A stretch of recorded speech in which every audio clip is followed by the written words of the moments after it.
Our movie has to deal with different scales. By scales, I mean the height, people at different heights.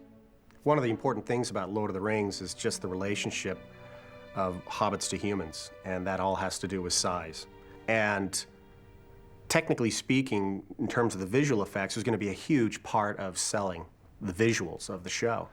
Okay, Caro, we're ready for a rehearsal. Andrew and Peter did a lot of experimentation with camera angles and eye lines early in the pre-production stage of the film to figure out exactly what kind of angles they would be using and how to light for it. And obviously you want to use the technique that sells the scale issue, but you want to rely on the quickest of ways to do it as often as you can that don't destroy that illusion. All people need for scale is a reference to something of a different size, and that gives you your scale.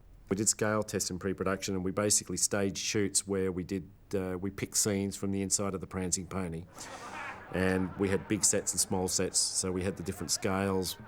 And we had someone playing Frodo, and we would be staging these, different looks, and we would be experimenting with different lighting, and we would be experimenting with depth of field. And we would try out all these techniques in order to sort of work out what worked and what didn't, so that by the time we actually started principal photography and we had the cast on set, that we weren't going to waste their performance.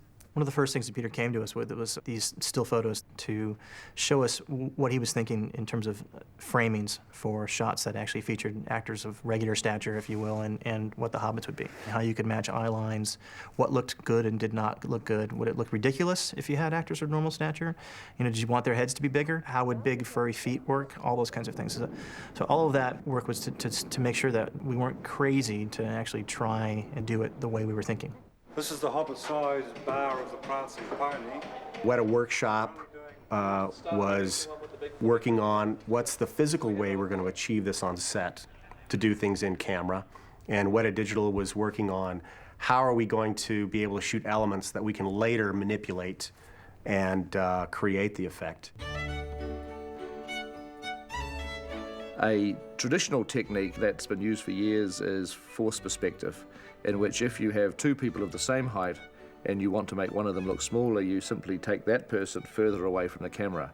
So suddenly the camera is seeing somebody close at a certain height and somebody further away at a smaller height. Now, the force perspective technique is based upon a camera being static, restricted to movements of pan and tilt only. I did give a little talk to some of the guys about a week before they started, just the crew, about, force perspective and how it works. As long as I stayed behind it, like this, I would appear to be behind the same thing that, that Lisa is sitting on. There's still a sort of wonderful immediacy about the force perspective process because you got it all on the camera.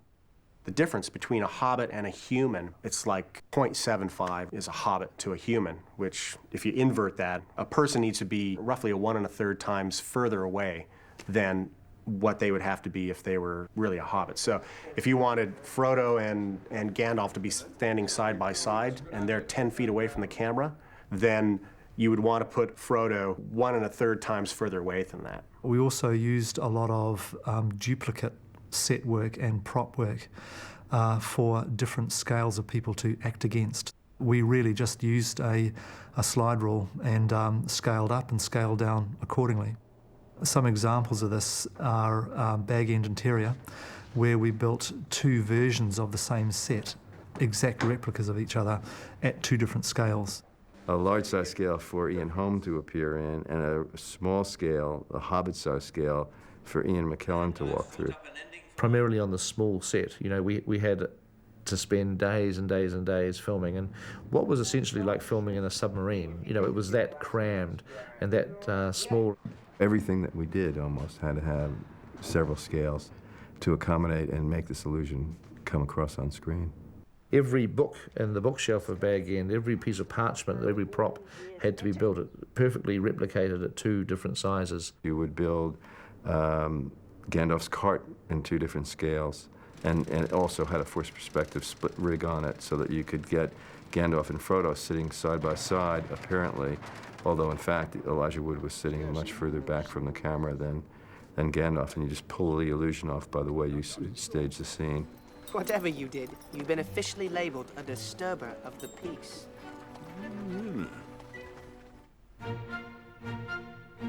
What we've done with some of our forced perspective shots is be able to move the camera for the first time. That they were always techniques that required the camera to be locked off, because once you started to move the camera, it would give away the illusion of one person being further away when you're really wanting them to look like they're side by side. In order to get the camera alive, we started thinking about ways of using motion control in order to doing what we call moving forced perspective shots, using slave motion control bases.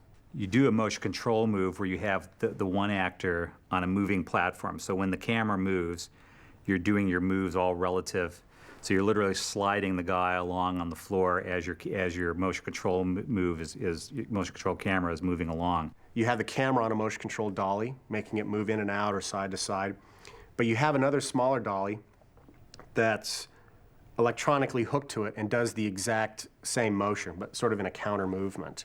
But every time you move one way on one dolly, the other one immediately responds. When you're actually viewing it, you're basically doing a split. And if you're doing a move around, when you do this split, it looks like they're moving in sync with each other. And it's because you're moving the two guys around relative to this moving camera. In the shot where Frodo is pouring tea for Gandalf at a table, and the camera kind of crabs past from one side of the table to the other side. And in that instance, Ian McKellen was actually sitting on a dolly that was actually moving him slightly on a small-scale table with small-scale props. And it was not too far from a full-size table, a Frodo-sized table with larger Frodo-sized props. I've got a look there. For when he's standing? Yeah, but I don't, and I got a look there for when Nigel's sitting. What I don't have is a look when he's crouching, which is the beginning of the shot. Okay, well, we can give you that. We can go back to number ones and make sure that you've got that. Through camera, at one end of the move, everything lines up. When you move to the other end of the track, everything still lines up because that smaller table and Ian McKellen on that other dolly has moved slightly. It's kind of fun to actually build these things and see them in camera. It's wonderful. It's fun to actually just, get dailies back and the shots done. It worked pretty seamlessly, and everyone was really amazed with the results. In the fires of Mount Doom, taken by Isildur from the hand of Sauron himself. Another technique that we used in order to create the sense of scale, the differences between the two actors and whatnot, is scale composites. And that's where we shoot each actor separately, and then later, the two pieces of film, put them back together again and composite them into one. We use blue screen photography so that you could do a pass on one actor with the camera closer to him, and the smaller actor, you could repeat that pass with the camera further away again against the blue screen, and then composite those two images together, or you could shrink one image down in the computer and composite it together. On my axe! I'm the tallest member of the Fellowship. I'm sort of 6'1". So there's this problem of scale. I should be bigger than the hobbits, and yet not as tall as the elf. In a way, it was very fortunate that Gimli was cast. John Rhys Davies played that role because his ratio in size to Elijah Wood and Sean Astin and Billy Boyd and Dominic Monaghan is actually correct. You're doing a multi-pass composite to get the right sizes for the hobbits and Gimli. You could photograph them all at the same time, and you'd only have to photograph separately the humans, Gandalf, Sean Bean, and Viggo Mortensen, in separate passes. So instead of having to do 3 passes for the 3 sizes, you could actually get away with 2 passes. 9 companions. So be it. You shall be the Fellowship of the Ring. Right. Where are we going? And when I first saw a completed bit of the film, which included a Hobbit and me, Ian Holm as Bilbo, half my size apparently on screen, and me, it was only halfway through the scene that I realized that all our trickery had worked and that I just accepted that he had been shrunk or that I'd been magnified. Got a few bottles of And my heart stopped for a moment, and I thought, not for the first time, We've made a very good film indeed. Just tea, thank you.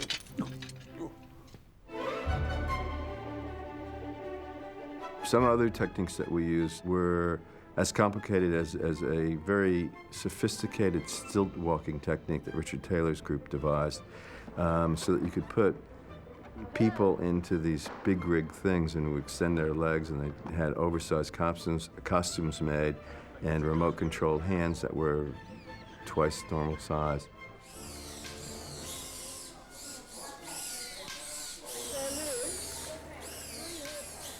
They're worn by very small performers who drive these big rigs around by climbing inside them. Please, we're going to have tankets to deal with. This is what I do. This is the big rig character, and walking around in these things is challenging. It's a little bit scary. Oh, I can handle that. It's like you can never be ready to jump off a cliff. You just have to take a big breath and go for it. So when you go through the streets of Brie, or you go into Brie itself, there are a few big rigs used in that sequence. They could walk through the foreground or the background of a scene and make and be much larger than the hobbits. Peter was really good at kind of visualizing that and knowing his shots and knowing that if he's doing a shot where he's looking down in the bar and he has the hobbits there, he could literally have just guys with big clothes on and big rubber hands walking by, which sounds very corny, and you would never want to do that in a wide shot. But in a tight shot, you're only seeing this much at the patron, and he just walks by. And so, but it still gives you this feeling that guys are walking by and that they're only 3'6" tall. Finally, we also have used some scale doubles. We did a worldwide search for people that were actually, I think, about 4 feet tall, and found a number of very good people that have actually acted. Looks like you're hitting a mark a bit too much, Karen. Okay. And you say, "It's great to see you, Gandalf." And the jump, and you sort of the jump, the hug is almost like a catch. It's wonderful to see you, Gandalf. They have their back to the camera, so they're far enough away that they are just wearing wigs.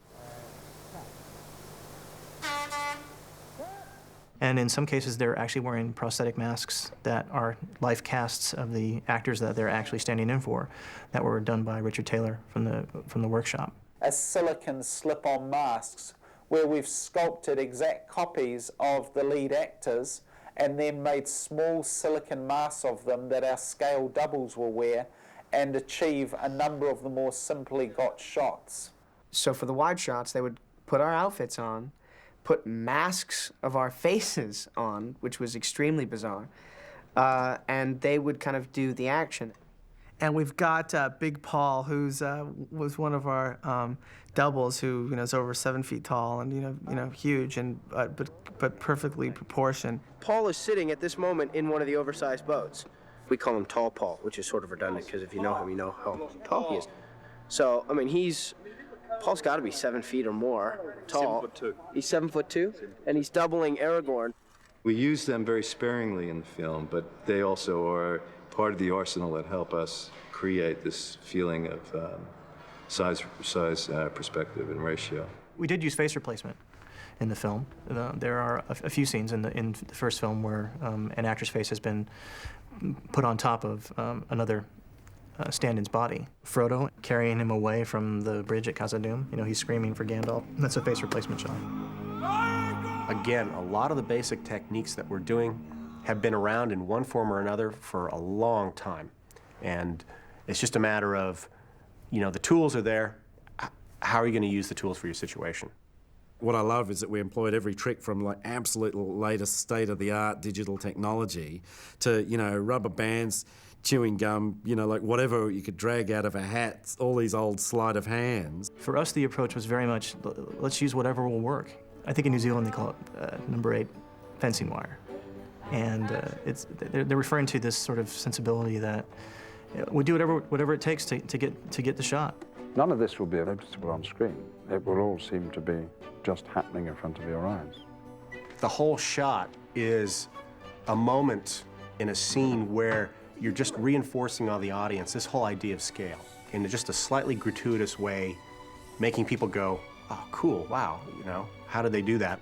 I think Pete does exactly what Tolkien does, is he mentions that the hobbits are very small, and then he forgets about it for chapter and chapter and chapter, and then it'll come in again, and you don't have to make a big thing of it. And then you do shots like that every now and again just to remind the audience, and then the rest is the audience imagination.